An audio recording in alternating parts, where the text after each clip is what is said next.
partenaires. Des systèmes de certification par crédit transférables seront instaurés. Les dispositifs d'apprentissage traditionnels auprès d'artisans et d'entreprises informelles seront appuyés pour permettre à des centaines de milliers de jeunes d'acquérir des compétences reconnues sur le marché du travail. Dans la même perspective, le gouvernement procédera à la mutualisation et à l'optimisation des structures, des interventions et des ressources de toutes les structures publiques, projets et programmes de soutien à l'emploi et à l'entrepreneuriat des jeunes.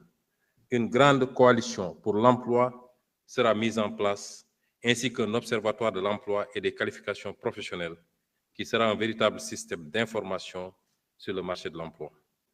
Le développement de l'emploi local se fera également à travers l'attribution de nouvelles compétences aux collectivités territoriales pour le soutien aux activités dans les principaux bassins d'emploi comme l'agriculture, l'élevage, la pêche, l'aquaculture, le commerce artisanal et le tourisme.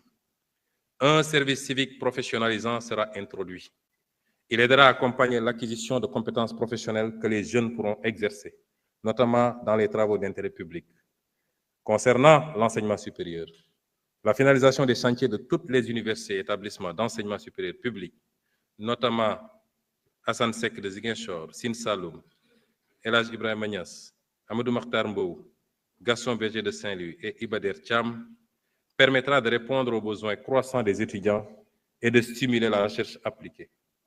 De nouvelles universités seront construites dans les régions qui n'en disposent pas, afin de rapprocher l'offre d'enseignement supérieur aux populations. Un rééquilibrage sera effectué pour orienter un plus grand nombre de bacheliers vers les filières scientifiques et techniques. Les filières de formation professionnelle supérieure seront développées dans tous les départements du pays qui bénéficieront tous d'un institut supérieur d'enseignement professionnel, ISEP, en alignant le référentiel de formation sur les besoins en compétences des pôles. Une politique de développement des stages pour tous les étudiants sera mise en œuvre. Pour garantir la soutenabilité financière de ce vaste chantier, un nouveau modèle économique éducatif sera mis en place reposant sur le partenariat public-privé, des financements basés sur la performance et l'autonomisation financière des établissements. Les bourses d'études incluront une composante de stages professionnels, tandis que les établissements seront encadrés et encouragés à générer des revenus à travers la valorisation de leurs expertises et la recherche appliquée.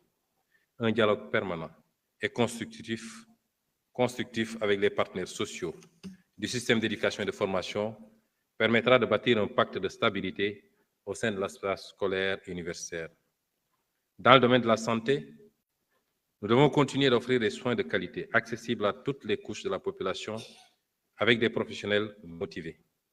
Nous insisterons sur l'amélioration de la gouvernance avec un accent particulier sur les ressources humaines, le financement, l'organisation et la gestion.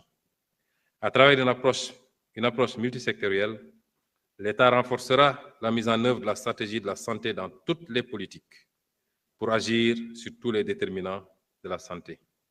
Dans toutes les régions, des unités de détection et de prise en charge précoce des maladies chroniques et des épidémies seront mises sur pied, de même que des services d'accueil, d'information et d'orientation fonctionnelle avec du personnel bien formé et qualifié.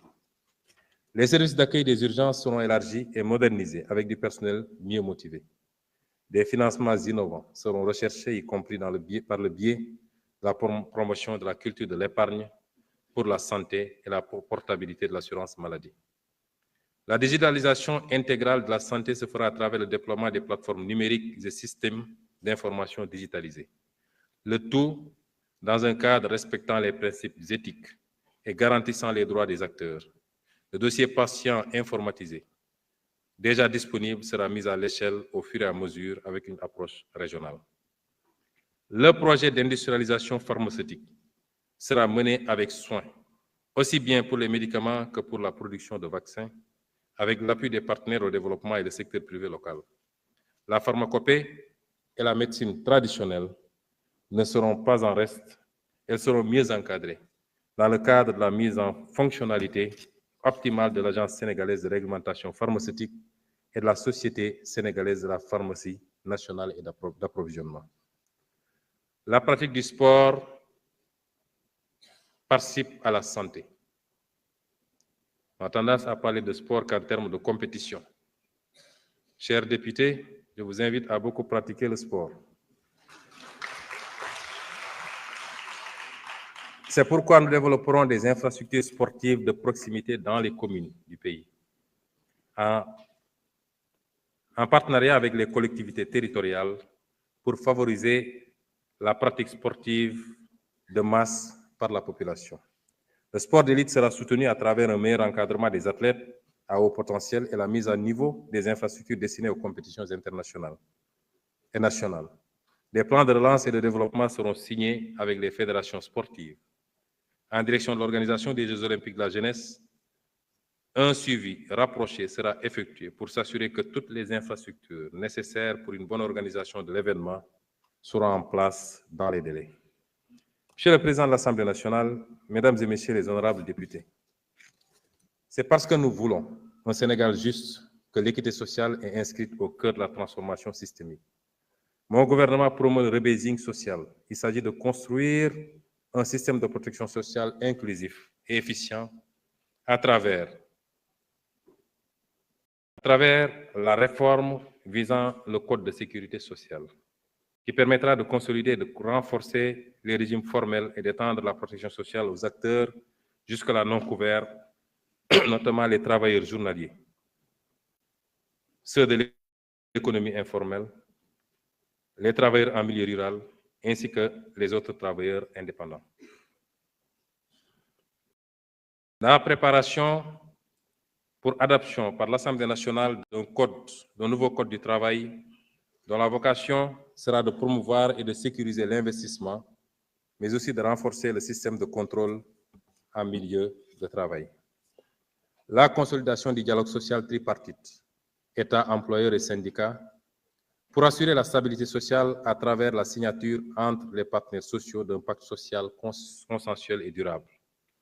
L'extension de la couverture des filets sociaux, à travers le dispositif de la carte d'égalité des chances pour les personnes vivant avec un handicap. L'application effective des textes relatifs au recrutement de quotas parmi certains groupes sociaux. La réforme du registre national unique. Un meilleur ciblage et une promotion de l'entrepreneuriat auprès des bénéficiaires des bourses de sécurité familiale, ou encore la modernisation de la gestion de la couverture sanitaire universelle. Le renforcement des droits et de la protection des femmes contre toutes les inégalités de genre, contre toute forme de violence et pour leur autonomisation économique. La protection des droits des enfants, quel que soit le milieu de résidence, notamment pour l'accès à l'enseignement préscolaire, à l'éducation de base, à la nutrition et à la santé, ainsi qu'à toute forme de violence physique.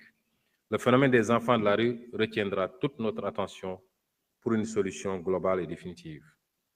L'aménagement d'un nouveau système intégré de protection et de promotion des personnes âgées, qui inclura en plus des aspects sanitaires et sociaux, la valorisation des compétences des retraités qui souhaitent les mettre à la disposition de l'État et des collectivités.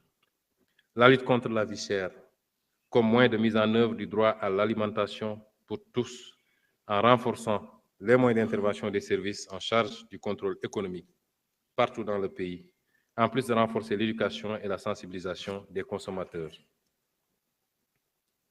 La rationalisation des subventions à l'énergie, pour qu'elles bénéficient essentiellement aux ménages pauvres.